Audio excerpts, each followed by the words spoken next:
Welcome to Texas PTA's extra credit class on how to make your voice heard.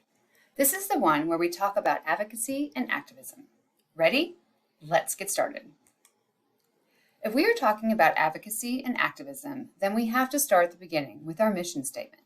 PTA's mission is to make every child's potential a reality by engaging and empowering families and communities to advocate for all children. Then, according to the mission, when we are part of PTA, we naturally become advocates and activists. If that's the case, we need to know how to be able to do it and do it well. Let's get aligned on what advocacy is. Take a moment, pause the video, and write down one word or phrase you would use to explain what advocacy is. You might have chosen to write down championing, upholding, speaking up for someone else, maybe even urging or pleading. There are lots of good choices. And for the most part, I would say that when I think of these words, I feel excited about the opportunity to advocate. Did anyone have testify at a committee hearing, meet with your legislator, respond to a call to action? That's advocacy too. Those situations might not exactly make you feel excited. Several of you might even say that those are scary things to do. Now let's consider activism. Again, take a moment, pause the video, and write down one word or phrase that you would use to explain activism. This time around, I wonder what feelings are connected to your words. Did you write down something along the lines of boycotting, striking, or picketing, or some other form of aggression? Activism often doesn't carry with it a positive connotation. I'd say that these are 100% scary, if not absolutely terrifying. Let's take a look at Karen Walron's thoughts on activism from her book, The Lightmaker's Manifesto. Ms. Walron says, images of activism that we see in the media don't exactly inspire feelings of joy. And she's right. Ever heard of the phrase, if it bleeds, it leads? With the media, we are going to see activists shown as those willing to make sacrifices by placing themselves in harm's way through the experiences of tear gas and hunger strikes, or by putting their lives on the line in front of military tanks, fire hoses, and police dogs. I bet I don't have anyone right now ready to raise their hand to be an activist for PTA. And frankly, I don't blame you because that is 100% scary. But they don't have to be. Don't believe me? Let me explain. Here's how the National Council of Nonprofits defines advocacy. It is simply convincing, educating, explaining, persuading, and supporting. Guess what? We already do that all the time. You might say PTA leaders have been there and done that. How exactly, you ask? We reach out to donors, maybe we call them sponsors or members, and convince them to invest in our mission-driven initiatives. And we persuade volunteers regularly to give their time and energy to help us push our mission forward. Now, we can all agree that we are advocators, but what about activists? Let's go back to Karen Walron. Karen was one of the guests of Brene Brown on her podcast in 2022, and I just loved what she had to say about activism. Spoiler alert, she's a fan. Karen said, I like to define activism, which is not about putting yourself in physical peril. I like to say that activism is being led by your values to do something that helps other people and makes the world brighter for other people. And the really important part of that is that you do something. The root of activism is actuous, meaning to act, to do a deed. And so it requires a something, like you've moved to do something from your values. And it can't be just to help yourself. It may help a community of which you are a part, but it's meant to be other-facing. It's supposed to help other people. So yeah, a full action, and nobody says that action has to be gigantic or death-defying. That sounds a lot like what we do on a regular basis too. Purposeful action in the hopes of making the world brighter for others, engage and empower, reach their full potential. I would say that has PTA written all over it. So now, if advocacy and activism are connected to PTA, are you closer to believing me that advocacy and even activism aren't scary? Maybe you will after we consider that even first graders advocate. Where? Absolutely everywhere. With whom? Stand still around a first grader and you'll soon find out. How? They practice all the time. How is it that a first grader can advocate? The concept of advocacy appears to be a grown-up thing to do, and often we talk about having to teach our students to advocate for themselves. If they know how to do it in first grade, why are we having to explain it in fourth, fifth, and sixth grade? Maybe we don't. Maybe we just need to remind them how they used to do it back in the first grade.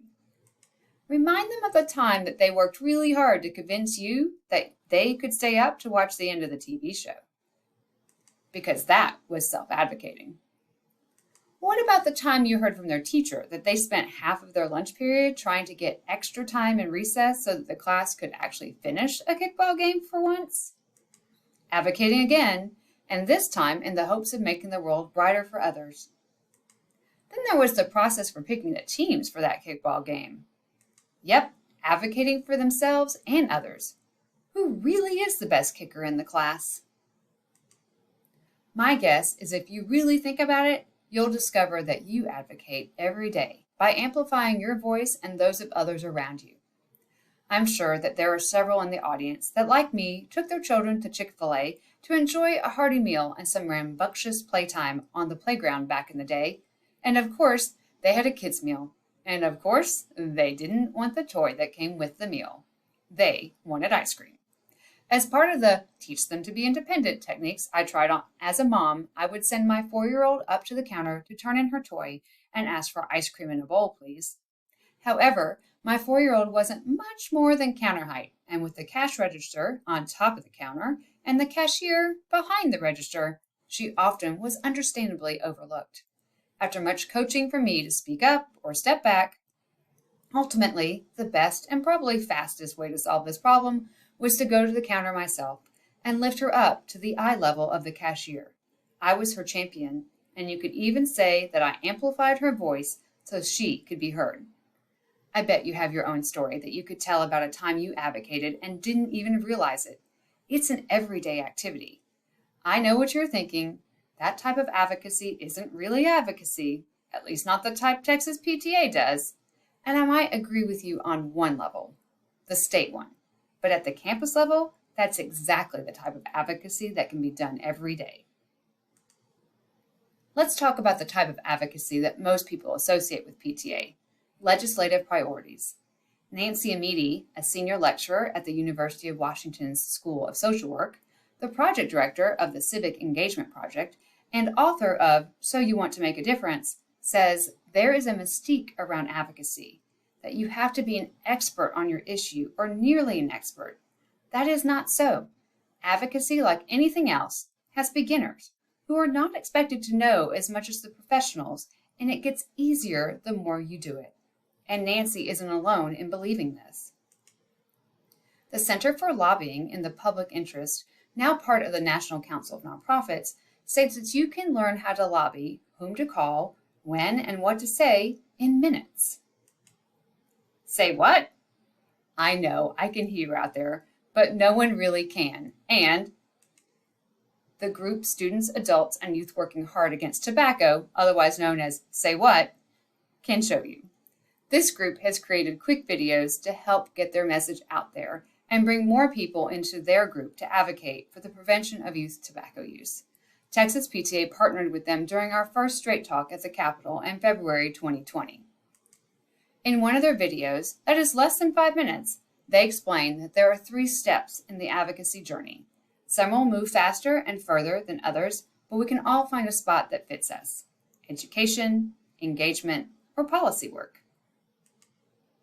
In addition to Say What, you can find how to advocate resources all over the internet, from Learning to Give, an organization designed to equip young people of all ages to learn to use their voice and talent for good, to the Interaction Institute for Social Change, a group working to build collaborative capacity in individuals, organizations, and networks in the areas of social justice and racial equity. And of course, National and Texas PTA have resources available too. Remember, advocacy can be done by anyone. Consider the first graders again. They practiced. In Nancy Amedi's book, she describes techniques to practice before hitting the steps of the Capitol or the dais of the school board. She focuses on where you are in your advocacy fitness routine and suggests to start out with simple tasks first, such as paper cell phones. What do I mean by paper cell phones? These are simply cutouts that look like a cell phone that has important information about who to call and what to say written on it. Why would we want to spend time practicing with and then putting the paper cell phone into practice? Nancy learned that when talking to legislators, that 10 to 15 calls puts an issue on their radar. Sounds like an easy enough number to reach, doesn't it? Especially when you get to practice. Don't forget that the first graders practice their advocacy skills everywhere, and you can too. And not all of the practice requires speaking out loud. You advocate with clothing, badges, petitions, and even thank you notes. But if you want to speak out loud, there's a way to do that too. Simply strike up a conversation with a friend in a public place, like a subway. Nancy described subway conversations as two friends speaking across the aisle about how their day was going. After pleasantries, one friend could share with the other, "I was listening to The Count of Three the other day. You know, the podcast put out by Texas PTA? Anyway, they had a guest on that was talking about school funding and how Texas is currently 44th in the nation." The other friend might respond, "No way! I had no idea that our kids were missing out that much." The conversation would continue, pointing out that Texas students have about 2/3 of the funding of the average public student in the state and how that is a disadvantage when competing for spots in colleges and technical programs nationwide. When you practice having that type of conversation and then have one in real life with a captive audience, you are able to leave nuggets of advocacy everywhere you go. And while you think you might have to advocate to someone all the time, you can advocate with people. Find others who think like you do, or existing coalitions that can allow your voice to be even louder. This is PTA, one thunderous voice, nearly 500,000 strong. I want to step back just a minute and focus on the first stage of advocacy, the Say What organization mentioned, education. They said, become a credible source of information. That is incredibly important. Nancy Amedi agrees. She said there are few worse advocates than people with good intentions and bad information. Let's take a minute and consider a debate that has rocked our country to its core for more than 100 years. The toilet paper debate. Whether you think the paper should roll over or under, there is someone out there that is going to have a differing opinion on the matter. So where do we begin? To begin with, Nancy says we look for solid facts, not anecdotes, guesses, or whatever happened to make it into the media. Yes, Oprah once had an opinion on the matter and declared that TP should be placed on the holder so that the paper rolled over. For some, that settled the matter. Of course, every now and then there's someone who missed that Oprah episode and they go out to Facebook and Twitter to determine the truth. Others have looked to the scientific method to determine which way tears better or prevents the TP from becoming a toy for your favorite feline. And others have gone to the source material itself. Okay, not that source material. The patents. Guess what? None of those actually tells us. But sometimes it appears that we have found a definitive. But even then, it is important to check your sources. You don't want to be one of those advocates. Use Snopes, All Sides, or Ad Fontes Media to fact check what you have discovered. When it comes right down to it, we want to be the best advocates we can for all children so that they can reach their full potential. And in the words of Karen Walrond, we can use our passion for children and public education to serve the world by activating others and advocating for every child with one voice. These resources were used in the creation of this presentation. Feel free to dive deeper into the topic by checking them out yourself. Thank you for attending this How to Make Your Voice Heard extra credit training. To learn more about many other leadership skills, check out our resource library at texaspta.org/leadership.